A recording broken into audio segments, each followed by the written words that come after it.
My name is Pierre-Marie Borja. I've served almost 40 years in the French Navy and in the French military forces, up to the rank of Rear Admiral.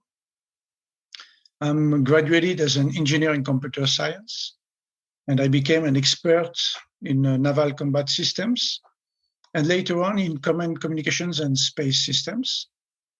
The second part of my career, I served at the Joint Command level in several fields like IT systems, joint training, organization of joint forces in Africa or in the Emirates, strategic management, and also in the field of military education. And my last appointment was responsible of the leadership improvement department at the Paris War College.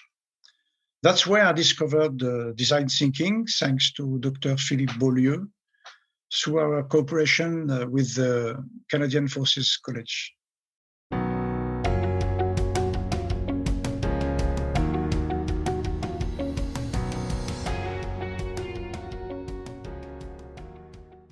Yes, what I would call the French island is a pretty new island in this archipelago of design. It's an island in being, far from being mature, but it could reveal itself as an original contribution to the military design movement. It is an island of paradox. On one side, it is the land of Descartes, of rationalism, positivism, and strongly conceptualized things and methods. And on the other side, it is also the land of Napoleon, with this kind of adaptive genius, embracing space and time between concept and action.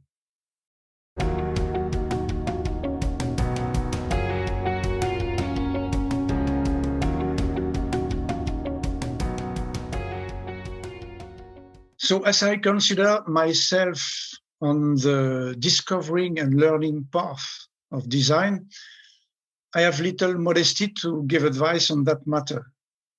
However, I can share my own first experience, which is to live design as a personal encounter, a creative and inspiring encounter between personal or collective aspirations on one side, that is a deep meaning that you give to a certain order of things, and on the other side, the emergence of the never seen.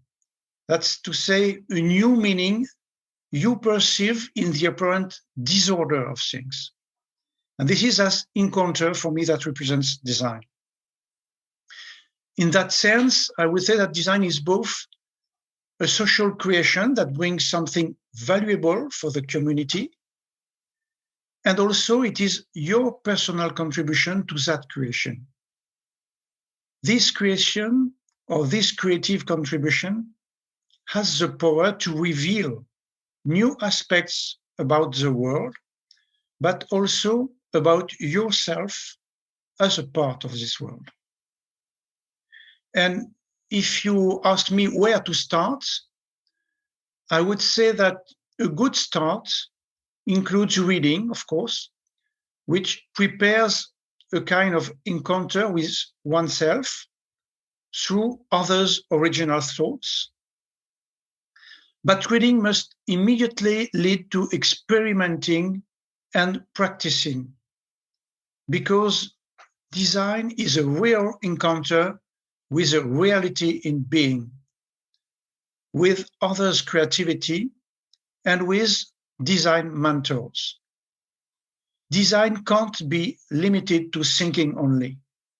It is creation in action.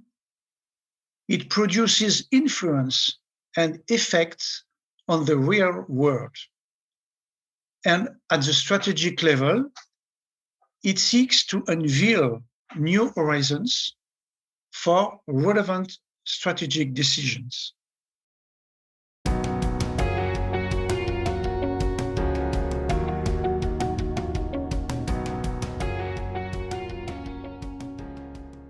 I would say that for me, design thinking, when I introduced it to the officers at Paris War College, I present it as one of the two complementary ways of thinking that models the metaphoric waterfall of our strategic thinking. On one side, you have the planning thinking that channels flow and energy to produce results and power, like a physical waterfall generates energy through a power plant, if you want. It is a metaphor of efficiency, the how to reach the what. On the other side, design thinking explores ignored or hidden perspectives of the waterfall landscape. The complexity and the dynamic of that landscape is out of our immediate and deductive understanding because it includes paradox and defies our current laws of knowledge. Design is a metaphor of vision and relevance. It is no more how to reach what, but it is why to decide for which what. It is also the essence of strategy. And in a second step, when I introduce design to the military movement, I invite the officers to imagine the properties of what I call a cognitive crossbow. This is an image. I intend to make them aware that design thinking is the most powerful weapon they can rely on, that of their own intelligence or complex intelligence, the one able to outthink the intelligence of the enemy. And I tell them that the rotation mechanism of this crossbow represents the iterative movement of design practice in its efforts to deal with complexity and novelty. And then I go further and tell them that the two crossbow arms represent the two muscles of design thinking in their dialectic tension. The first one is creative intelligence, which creates emergence. And the other one is critic and reflexive intelligence, which questions relevance. Finally, I point out that the power of the cognitive crossbow lies or lives in the understanding of its particular effect. Unlike the physical crossbow, it doesn't aim to a predetermined target. It creates its own target by breaking the mental fences of our cognitive space. It builds a projected and new sense in the reality from the sense made by exploring the context. That's my own way to explain design.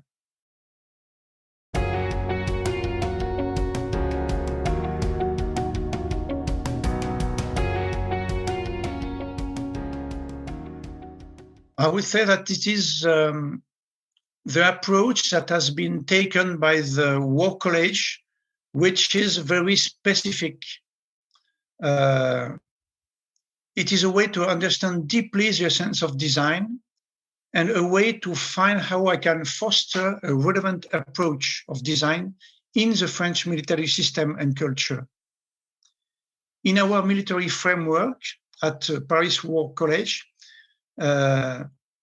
we define the role of the college as the school preparing the military leaders of tomorrow, the leaders that will face the yet unknown strategic and operational challenges of our emerging world. And almost 10 years ago, the École de Guerre, the War College, started a transformative journey to design strategic leadership education in practice, so that the officers can become the lucid actors of their own evolution from tactical level to strategic level thinking. This journey is an ongoing collective design journey, but it has been engaged without using the word design, which is not in the culture of our military world. However, the French expression penser autrement, that could be translated by thinking otherwise or thinking differently, has been formally adopted as one of the pillars of this transformative education journey. And so I was not very surprised to discover later on the great similarity of spirit between what the Canadian Forces College called design thinking in its military program and the pedagogical vision that Paris War College was developing, experimenting in its strategic leadership education program. In that context, I would say that visiting the young French island of Archipelago of Design is primarily an invite to explore the potentialities of transformative military education at a key transition point of the officers' cursus of their journey to become the leaders of tomorrow. And my education experience makes me an advocate for this kind of cultural approach of design. That is an approach that focuses on the human dynamic and not on the process. I know that it is also the approach chosen by the Canadian College of Defense and by the John Specialist University of the United States.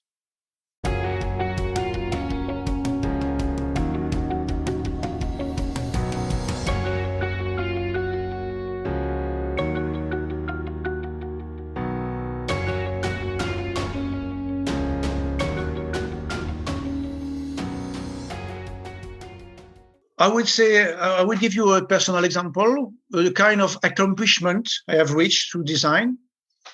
And finally, I would say that the reason why I finally jumped into design thinking is certainly because I've always been an explorer of new and useful ideas without knowing this was called design. In that sense, one of the best design accomplishments in my military job was when I proposed a more dynamic and explicit scheme of performance for our defense system. That scheme contained new concepts for which I had to create a new vocabulary. These concepts and words proved to be clear and relevant enough to be adopted by the highest authorities. And they are still the reference at the present time. So when I encounter the design process, I just discovered that some people were trying to give a methodology to that kind of faculty to invent and to bring some new things to get your system better and better. And as a conclusion, I would say that my conviction is that we are facing more and more complex situations. And the COVID pandemic is just an example of that. And the cultural approach of design for me carries a visionary ambition for us and for the world. It is the ambition and the promise of a new form of collective intelligence.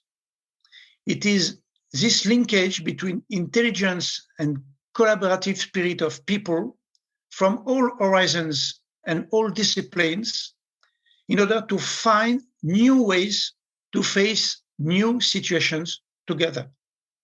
The challenges are so great, and they begin by keeping our planet alive. Thank you for this interview, and long life to the Archipelago of Design.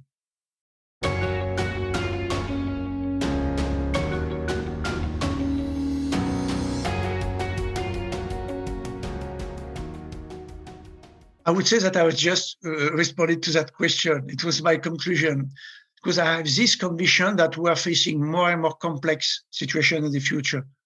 And this is this, and I think that design represents this kind of promise of new form of collective intelligence that for me is perhaps the only solution to face this future together.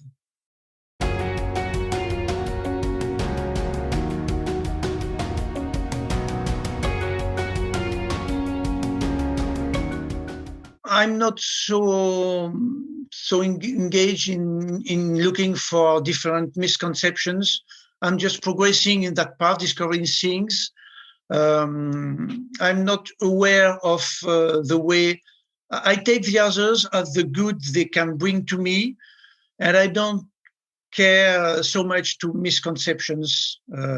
I care much on the difficulty, the great difficulty to foster design into different environments that are not prepared to that. For example, the military environment is not very prepared because the word design, the military environment, is something strange you can imagine. That's not to say that the military are too strict. They are strict, they are well organized, they are efficient, but they do their strategic thinking with classical methods, and perhaps I think they could benefit from design to face the more acute and complex situation that we face to now and tomorrow.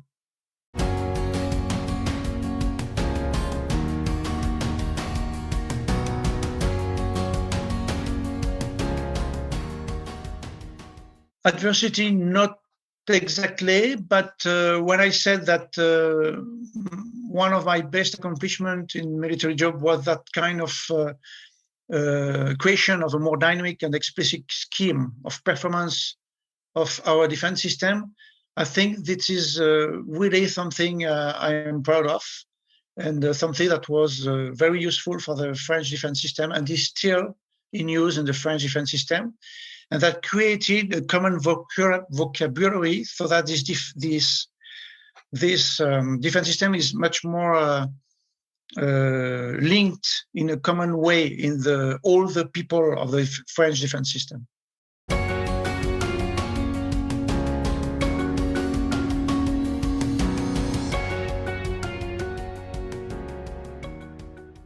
I don't think if it had taught me something about design, but it has really taught me something about the necessity of doing design in that form, as I was just talking just before, is that we are facing more and more complex situation. COVID is an absolutely critical example, and we will face, I think, more and more complex situation.